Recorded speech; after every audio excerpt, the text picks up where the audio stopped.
بسم الله الرحمن الرحيم سبح اسم ربك الأعلى الذي خلق فسوى والذي قدر فهدى والذي أخرج المرعى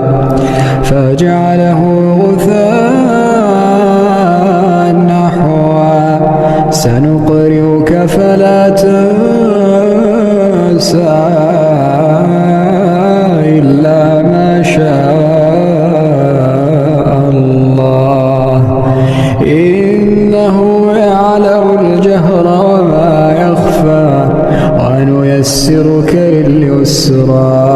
فذكر إن نفعت الذكرى